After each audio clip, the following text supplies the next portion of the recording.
অবাধি ইতারা ভালো হাড়ি এখন আর ঘর দূরে হাই করে ফেলা দিয়ে বাদি ডাবাল আছে আর কিছু নেই।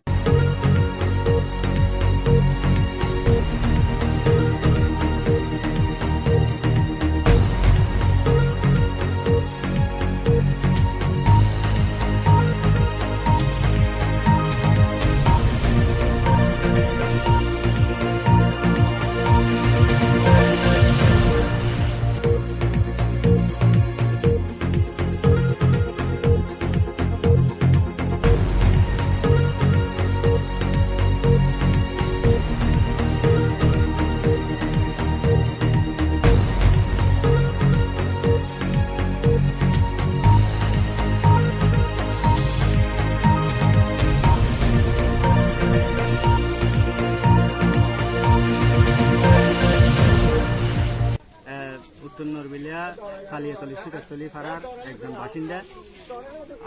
আমরা এই এলাকায় প্রায় 500-র উপরে পরিবার আমরা বসবাস করে আসছি দীর্ঘদিন ধরে। কিন্তু আমাদের চলাচলের যে রাস্তা যে ছড়া, ওই ছড়া দিয়ে আমরা 500-র উপরে পরিবারের সদস্যরা মানুষেরা চলাফেরা করছে ওই রাস্তা দিয়ে। স্কুল মাদ্রাসা পড়ুয়া ছাত্রছাত্রীরা এখান দিয়ে চলাফেরা করে। তো দীর্ঘদিন ধরে কিছু অসাধু বালু ব্যবসায়ী বালু খেকু এখান থেকে বালু উত্তোলন করে বিক্রি করার কারণে আমাদের এখানে মাড়ি খুঁড়ে বালু বিক্রি করার কারণে এখানে জলাবদ্ধতার সৃষ্টি হয়েছে, যার কারণে আমাদের চলাফেরা করতে অনেক অসুবিধা।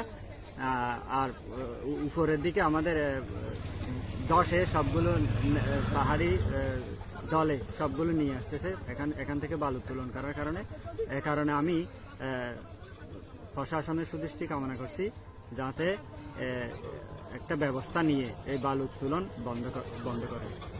মূলত আমাদের পাড়ায় প্রায় 500-600 পরিবার আছে, যেখানে প্রায় 3-4 হাজার মানুষের বসবাস এবং আমাদের প্রায় 200-300 ছাত্রছাত্রী আছে। তো বিভিন্ন ছাত্রছাত্রীরা বিভিন্ন স্কুল কলেজ শিক্ষা প্রতিষ্ঠানে যাওয়ার সময় আমরা বিষম কষ্ট পাই, কারণ এখানে যারা অসাধু বালু ব্যবসায়ী আছে তারা বিগত 4-5 বছর ধরে আমাদের পাহাড়ের গোলা থাকে। এটা মূলত এই পাহাড়গুলি বালিমাটির পাহাড়, সেখান থেকে বৃষ্টি হলে প্রচুর বালি ছাড়া দিয়ে প্রভাবিত হয় এবং সেখান থেকে সেই বালু খেকুরা বিগত 4-5 বছর ধরে প্রচুর বালি এবং মাটি বিক্রি করে, যার ফলে আমাদের কোনো উপযোগী রাস্তা নাই। মূলত আমরা এই ছাড়া দিয়ে চলাচল করি প্রায় 2-3 হাজার মানুষ।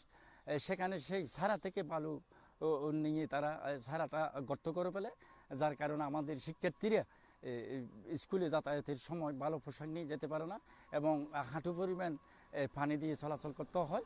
তো আমরা এলাকার মানুষ যদি তাদেরকে সেগুলি বালু না কাটার জন্য নিষেধ করি, অনুরোধ করি, তারা আমাদেরকে আরও অকথ্য ভাষায় গালিগালাজ করে এবং এই স্থানীয় চেয়ারম্যান এবং উপজেলা নির্বাহী অফিসার এবং ভারপ্রাপ্ত কর্মকর্তা মহোদয় এবং আমার কক্সবাজার জেলার জেলা প্রশাসক, জেলা পুলিশ সুপার সহ কক্সবাজার জেলার বন বিভাগের কর্মকর্তা সহ আপনারা যারা দায়িত্বে আছেন সরকারের উচ্চ পর্যায়ে, আমি বিনীতভাবে অনুরোধ জানাচ্ছি এবং 2-3 হাজার মানুষের পক্ষে, আমার এলাকাবাসীর পক্ষে, শিক্ষার্থীদের, আমাদের মুরব্বীদের সাথে আমাদের চলাচলের জনস্বার্থে যাতে ভবিষ্যতে এই ধরনের এই বালু খেকুরা যারা অসাধু বালু ব্যবসায়ী তাদেরকে সবাই চিনে, প্রশাসনও চিনে, তাদেরকে যাতে ভবিষ্যতে আমাদের এই পাহাড়ি এলাকা থেকে যাতে আর বালু কাটতে না পারে, পথঘাট নষ্ট করতে না পারে এবং পরিবেশ যাতে ধ্বংস না হয় সেটার ব্যবস্থা করার জন্য, আইনানুগ ব্যবস্থা গ্রহণ করার জন্য আমি বিনীতভাবে অনুরোধ জানাচ্ছি। ধন্যবাদ।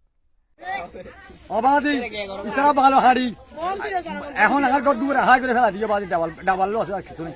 অতটা কাম বিড়ি আছে 14 করা, এখন আছে 10 করা বাপ, আর কিছু নেই। ইতারা ভালো হারে আর ভারী হারে, ইতারা ভালো হারে আর ভারী হারে, আর যদি হইলে চুপচাপ।